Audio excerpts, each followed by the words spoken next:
Hi everyone, my name is Karen. This is my channel RatherBeReading, and today I'm bringing to you my January marked as to read video.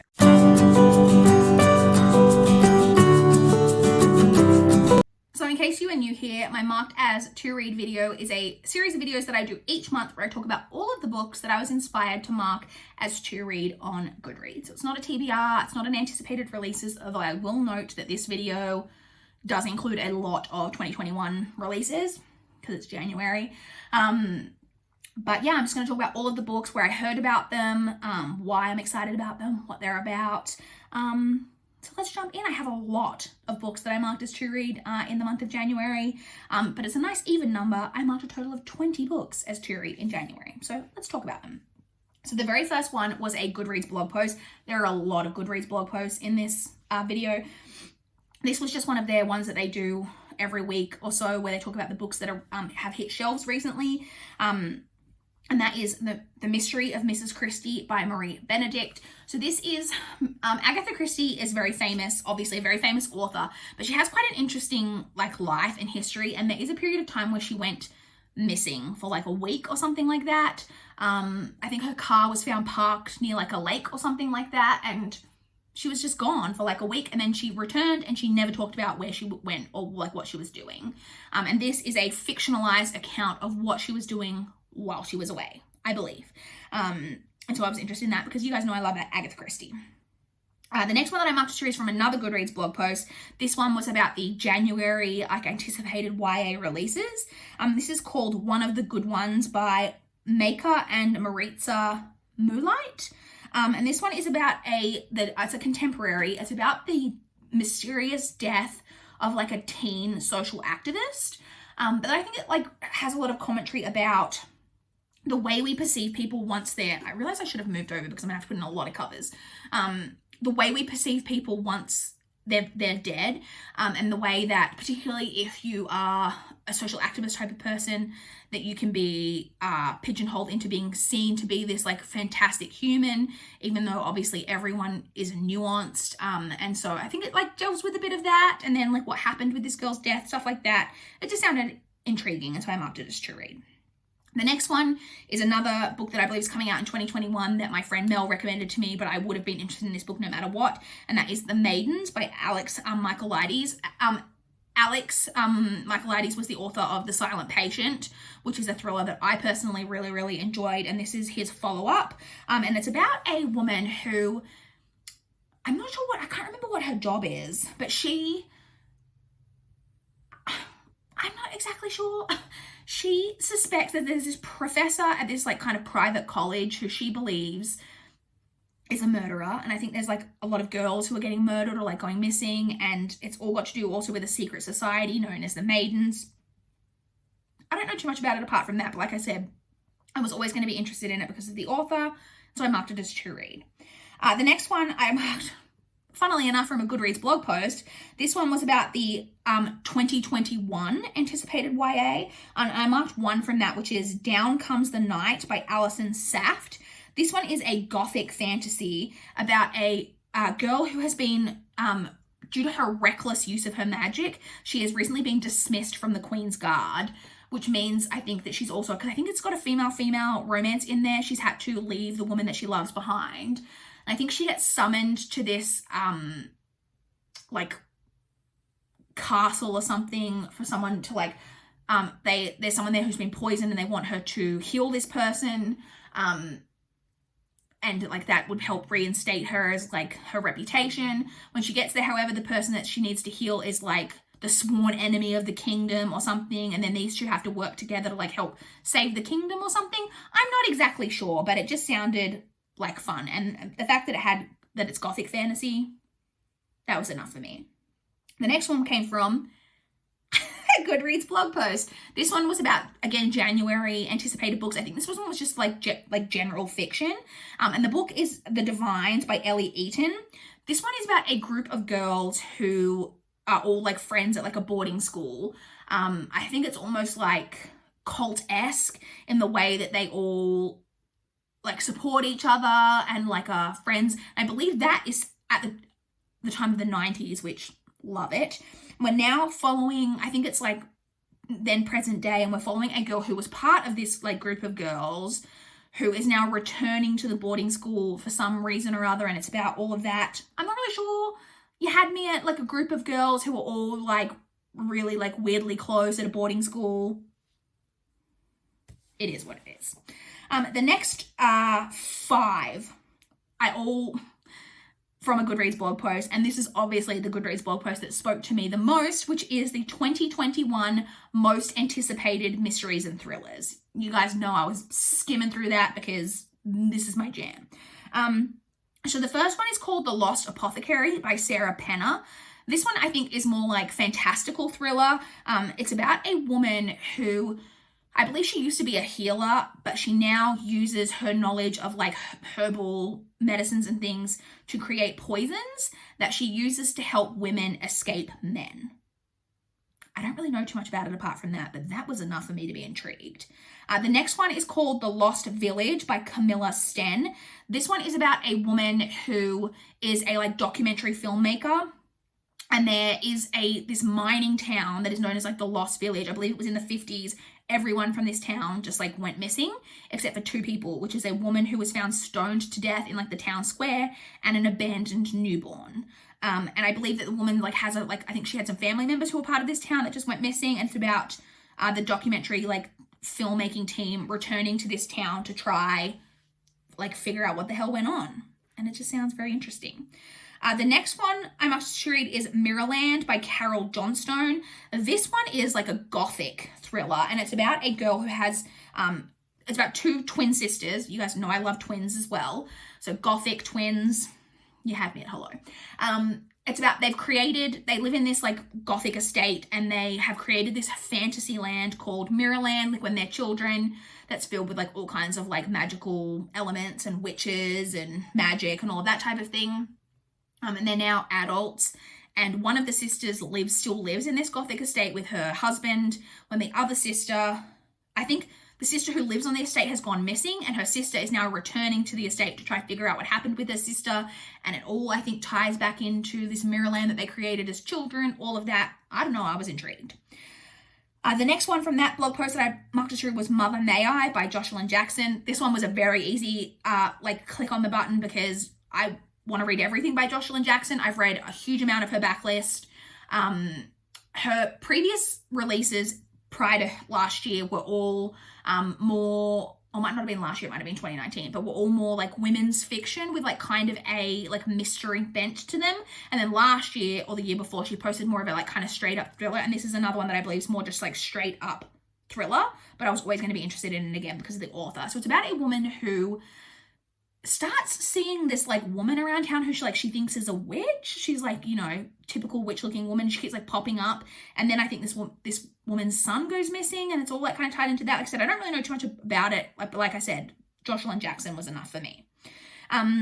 And the final one that I marked from that blog post is Black Widows by Kate Quinn. This one is about a polygamous man who had 3 wives who is found murdered.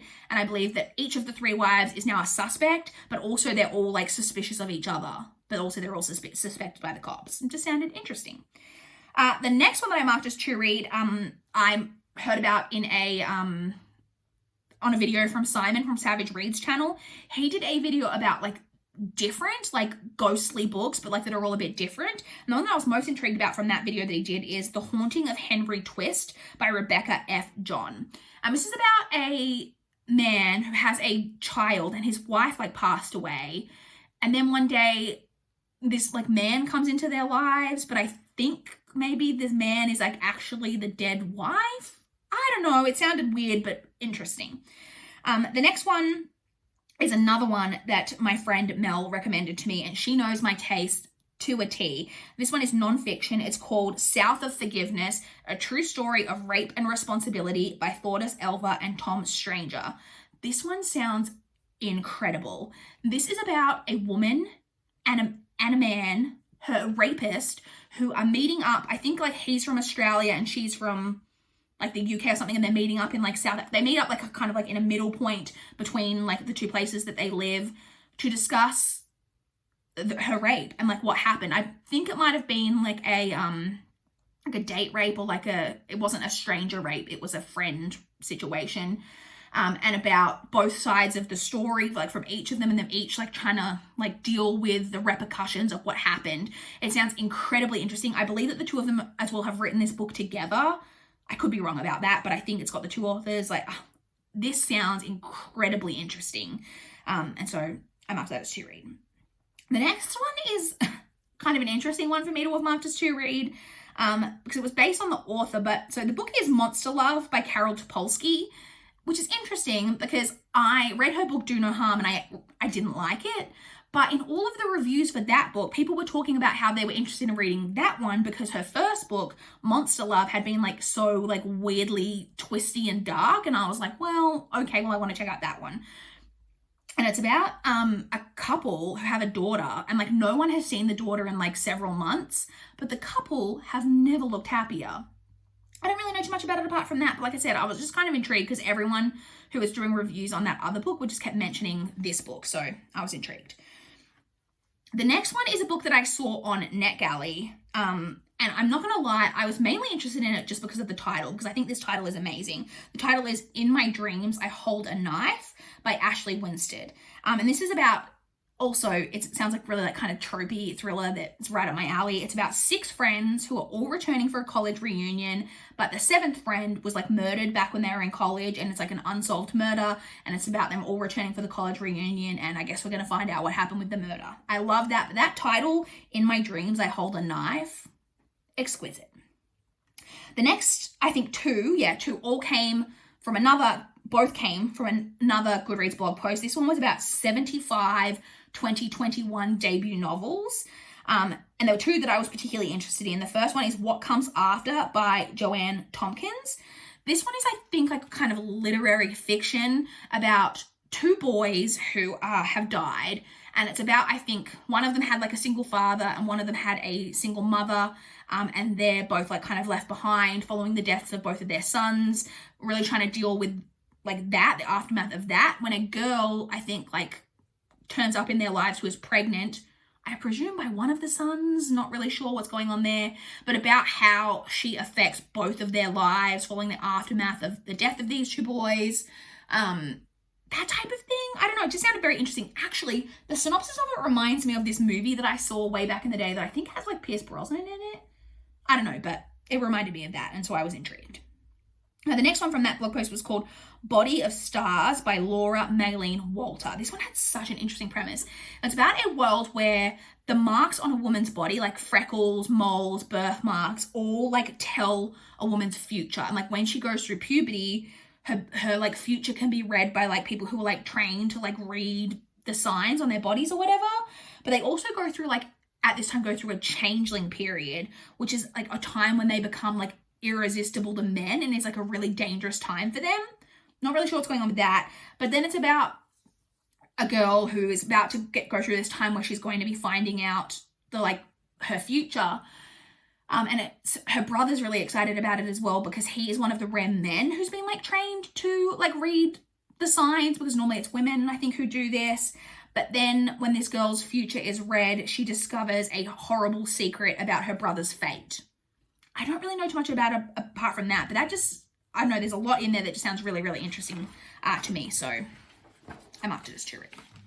The next 2 also come from another Goodreads blog post. This one was about like 10 fake dating romances that you need to read. Fake dating is one of my favorite tropes, and so there were 2 that I was particularly interested in from that blog post. The first is The Real Deal by Lauren Blakely. This one is about a woman who hires an escort to go to a family reunion. And the synopsis of that just reminded me incredibly of The Wedding Date, which I think is an incredibly underrated rom-com. So I was very interested. And then the next one is called Make a Scene by Mimi Grace. And this is about a woman who is a baker, and her cousin is about to marry her ex-boyfriend.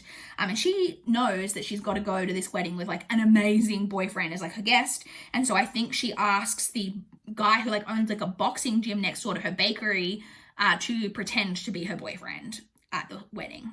And sounds incredible. And then the final 2 also came from another Goodreads blog post. And this was like a blog post that felt like personally like cultivated for me. It was Courtney Summers, who is one of my favorite authors, recommending cult books one of my favorite things. So there were 2 in there. I think the rest of them I either already had marked as to read or I've already read them type of situation. So there were 2 that I was marked as to read. The first one is Girl in a Bad Place by Caitlin Ward. This one is YA, and it's about 2 best friends who I think like they're just living in like the normal everyday world when they start to like visit this commune for like extracurricular fun, and one of them in particular becomes incredibly obsessed with this commune. I don't really know too much about it apart from that, but it was recommended by Courtney Summers, and that's enough. And then the last one is one that I had already kind of seen about being like vaguely interested in, and then it was recommended by Courtney Summers, so that meant I was going to mark it as to read, and it's Agnes at the End of the World by Kelly McWilliams. This one is in more kind of a dystopian setting about a girl who is in a cult, and I think I'm not sure if her father is like might be like the leader of the cult or something, but she starts to meet this like boy from like the outside who starts to make her question a lot of the like rules and stuff of the like cult that she's living in, and like because there's rules about like in particular medicine and them not being allowed to like take any medicine, but she trades for insulin on the black market because her brother needs insulin to survive. And I think it's about her wanting to take her brother and like escape this cult, but I think there's also like a raging pandemic going on like outside of the cult, so it's not necessarily safe to leave the cult. I'm not sure. All very intriguing things. But like I said, it was recommended by Courtney Summers. So that's it. Those are the 20 books that I marked as to read in the month of January. A lot of really, really interesting ones there. Like I said, a lot of anticipated releases because obviously a lot of blog posts and videos and stuff at this time of year are recommending books for the upcoming year. And so I'm excited about a lot of 2021. I won't be likely reading most of them in 2021, but I'm still excited. I would love to chat with you guys in the comments down below if you've read any of the ones that have already come out, or if you're interested in any of these future releases the same way that I am, or if you guys have been marking any other books as to read that you're particularly interested in. I would love to hear about those as well. Please like this video if you liked it. Please subscribe if you want to see more from my channel. That is all I have for this video today. Bye guys.